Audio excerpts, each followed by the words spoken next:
Na verdade, esse termo Jovem Guarda, quem criou foi o Ricardo Amaral. Ele tinha uma coluna chamada Jovem Guarda, porque o Ricardo Amaral foi um colunista social que começou a falar dos jovens da sociedade de São Paulo. O mais velho tinha o Tavares de Miranda, ali Costac. E ele tinha uma coluna na última hora ele promoveu muito o Denner. Ele chamava o Denner de geniozinho asmático, que o Denner nunca teve asma. E aí contava as histórias dos gatos, porque o Denner já andava com os gatos pra cá. O Denner foi o primeiro cara que se atreveu para uma boate com um gato. Tinha uma boate chamada Tontomacuti. Naquela época, não era como agora que você tem centenas de lugares e cada grupo vai para o seu lugar. Todo mundo de sociedade só tinha um lugar para ir. E era o Tonton. Tonton tinha uma boate que hoje em dia também não tem mais esse tipo de coisa, chamava Cave na Consolação. E o Cave começava a funcionar depois das 2 da manhã. 3 da manhã. Então o pessoal saía do Tonton e ia para o Cave. E no Cave era assim, o Cave era aquele lugar que misturava gente de sociedade, que saía de festa, de smoking, vestido comprido, com travesti, com puta, com garoto de programa, que era uma mistureba, né? Mais civilizado, né? Tudo civilizado. Se eu vi Bossa Nova, você ia no João Sebastião Bar, que era um lugar onde a Elis Regina cantava, a Thelma cantava, enfim, Zimbo Trio. Nós fomos ver Antônio Gades no Paramount, depois o Denner fez aqui uma recepção para ele. O Denner era um mecenas também, né? Ele aglutinava toda a política e todo o mundo artístico aqui.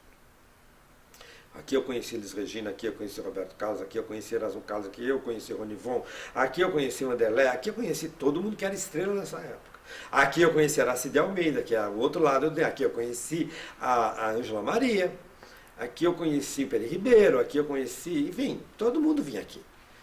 Essa casa era o centro da vida social de São Paulo. Quando ele chegava no lugar, primeiro que ele tinha uma limusine, né, que eu chamava que era uma limusine que tinha 8 portas, que evidentemente não é isso, é uma limusine Cadillac que tinha sido do embaixador Lincoln Gordon, e que depois até sofreu um atentado, isso está registrado e tal. Então, quando o Denner chegava, parava tudo. Aonde o Denner chegava, parava tudo. Eu tenho lembranças assim, de entradas em lugares onde ficava um silêncio. Primeiro era aquela aí todo mundo virava, né? E o Denner nunca estava sozinho, evidentemente. O Denner nunca ia sozinho em nenhum lugar. Tinha um entourage dele, né? Era ele, a Maristela, era eu, era a Aracide Almeida, estava junto, enfim, o Gibaum, era o pessoal. E a gente ia pro Beco, que era uma casa de espetáculos que tinha ali na Frei Caneca, do Abelardo Figueiredo, da Laurinha Figueiredo. Aí eu ia dançar com a Estela, porque o Denner não dançava, né? O Denner dançava só tique-tu-tique. Aí a gente ia dançar, aí aquelas coisas todas, aí de repente alguém sentava do lado do Denner. E o Denner tratava muito bem. O Denner tinha essa capacidade de transformar qualquer coisa que ele mexia em acontecimento. Você quer mais que o assalto que teve aqui nessa casa? Fala. O assalto é uma coisa de louco. Porque os ladrões, claro, o Denner era famoso, milionário, etc, etc, etc, que é o que a imprensa dizia. E um dia vieram os ladrões aqui entrar. Os ladrões, e o Denner estava ainda no quarto dele, com as roupas que não vou exagerar, porque estão na capa de revista, ele dormia com aquelas camisas cheias de babados e de rendas, etc. O cara entra, os ladrões entram no quarto, é um assalto. É um assalto e o Denner... Todo mundo apavorado, né? Com os caras com revólver, assim, isso é jeito de entrar no quarto de uma dama, põe você daqui pra fora enquanto eu me visto. Já começou a loucura aí, né? E os caras, você imagina, dois assaltantes, entram no quarto de um maluco desses e o cara, em vez de ficar apavorado, põe isso pra fora do quarto. Eles são realistas, é Louis Buñuel puro, né? Aí ele saiu, se vestiu, desceu, sentou com os ladrões aqui, ladrões de revólver. Aí um dos ladrões que queria comer uma das meninas que estavam aí, uma das empregadas e tal, e ele virou pro ladrão e disse assim, seja ladrão, mas não seja porco. E nessa altura dos acontecimentos, ele já começou a dar uísque para os ladrões, ele já começou a contar isso, contar aquilo. Aí tinha um empresário muito famoso naquela época chamado Marcos Lázaro. O Marcos Lázaro era empresário de todo mundo, do Roberto Carlos, do Pelé, do Denner, de todo mundo. Ele era o empresário.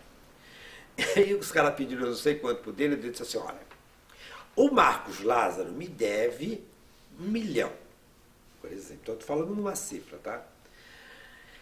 Vocês vão lá, cobram dele, me dá 500 mil e fica 500 mil para vocês. A história não termina aí. Bom, os ladrões foram embora com um cheque de 30 mil, qualquer coisa assim. Quis o azar dos ladrões que um deles tinha trabalhado com o motorista do Denner. Que o motorista do Denner viu a cara dele e reconheceu ele de uma época que trabalhava numa fábrica lá em Guarulhos, não sei o que, enfim. Pegaram os caras. Pegaram os caras e, como você pode imaginar, trataram eles muito bem, né? Eles foram muito bem tratados. Aí liga o delegado para cá, falando que queria que o Denner fosse lá para prestar depoimento. E o Denner mandou dizer para o delegado que não iria nem morto na delegacia.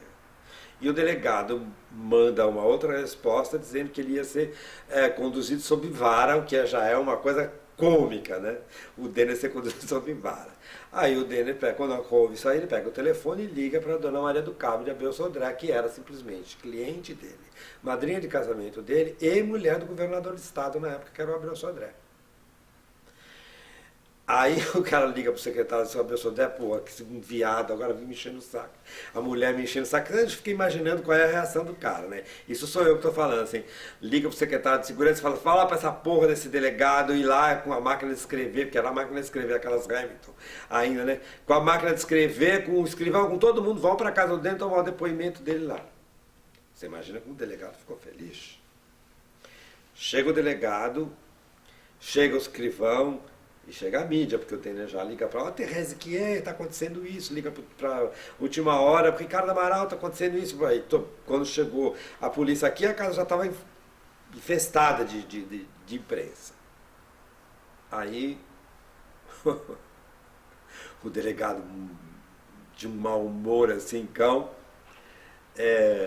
começa a...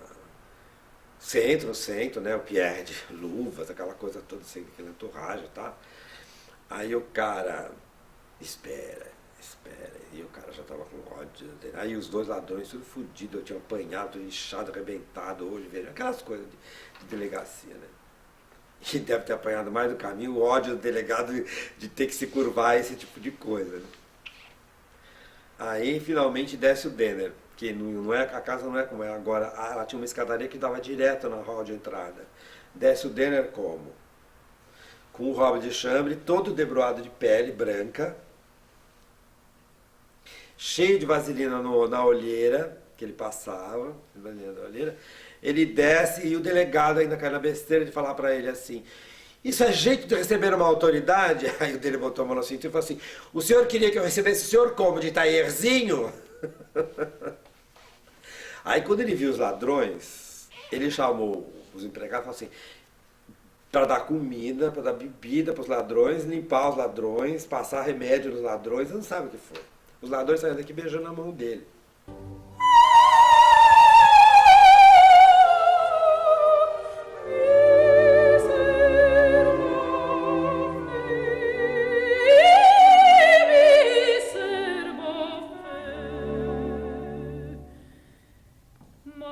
Tende il cielo